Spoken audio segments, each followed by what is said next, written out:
Okay, so the next thing we're going to do sounds just cool. It's this clap mind thing here. Let me quickly take down the kick a little bit.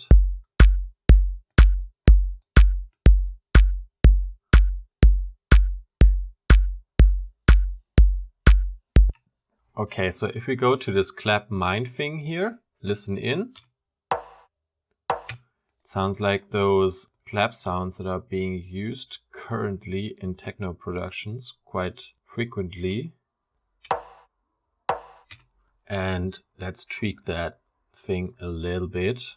First, we're going to use a compressor. So I'm using one of those here. And let's bring down the threshold. Actually, switch to this activity mode here. And let's compress that signal a little bit.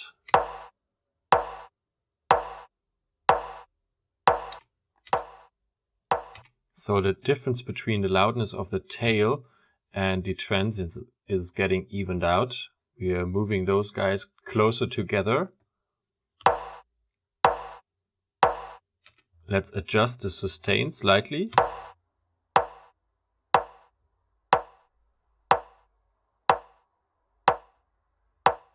Okay, this totally depends on the groove we are playing. So let's play the kick along and also those other sounds.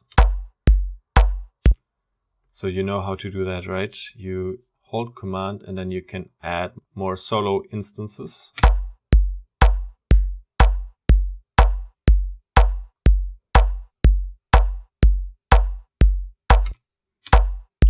See, it's a bit louder on the right, so let's pan it to the left.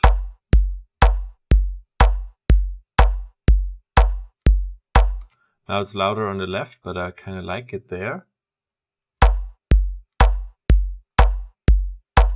But let's take it just a tad earlier. Okay. We're not going to play that all the time, so I'm going to put it in purple. And let's put up the attack slightly.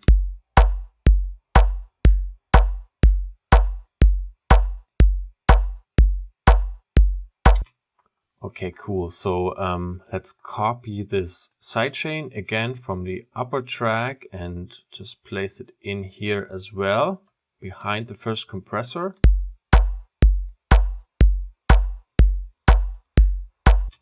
Just move it up a tad. And now we are going to use the doubler for the first time. So if you still have it down here, just pick it up from here or save it to your audio effects. And then you can always search for doubler here. So you could also save it, doubler, and pick it up from here. So we're dragging this thing now behind the sidechain compressor. And it's been copied from here, so we can keep the setting. And now it's getting a bit of stereo effect in there. And we even put a bit more stereo effect with the chorus behind it. So you don't have to necessarily do it that way. You could do it differently. But when I designed this track first, that's the way I went. So I'm trying to sort of show some steps you could go. And let's take this auto filter here and cut some lows. Kick drum will occupy lows.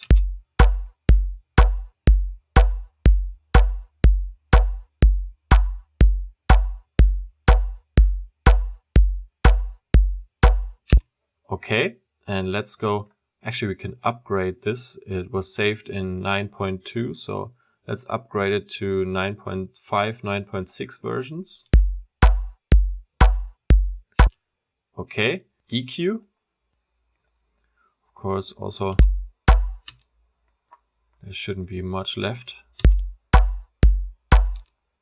Let's look for some resonances.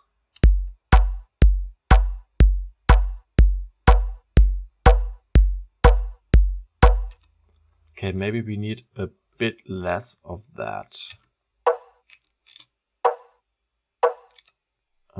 Q up, gain down. Let's listen to the difference here.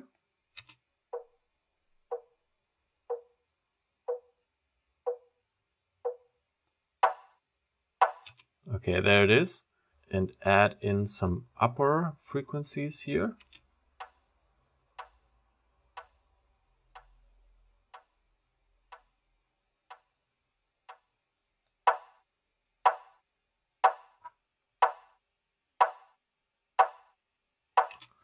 And now we are going to work with a little bit of reverb behind that. Go to your audio effects, go to reverb, small chamber. Where's that? Here.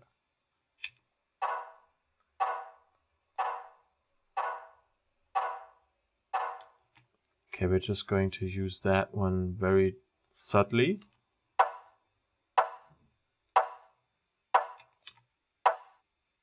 Oh yeah, that's much better.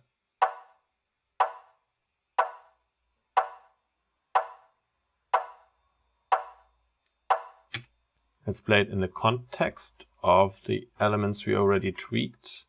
So let's actually do that differently. Let's just deactivate all the other guys here.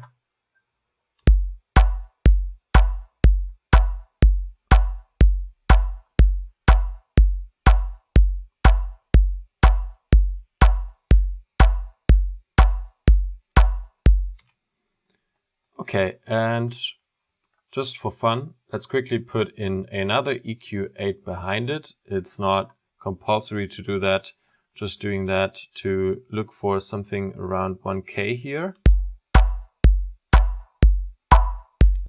Exactly, this guy. This shouldn't be too emphasized, so let's put that in here.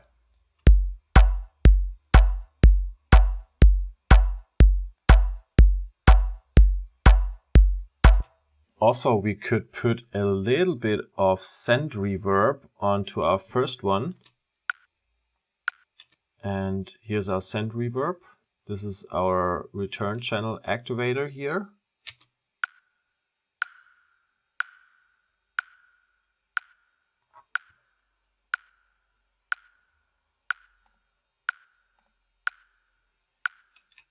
And quickly check if we need some auto filter. Let's put on an EQ8, sorry, and take that off. There's not too much going on, at least not with this sound, but just be sure here.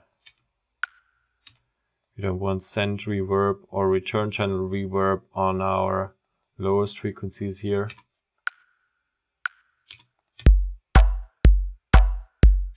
Oh, it's a bit long now.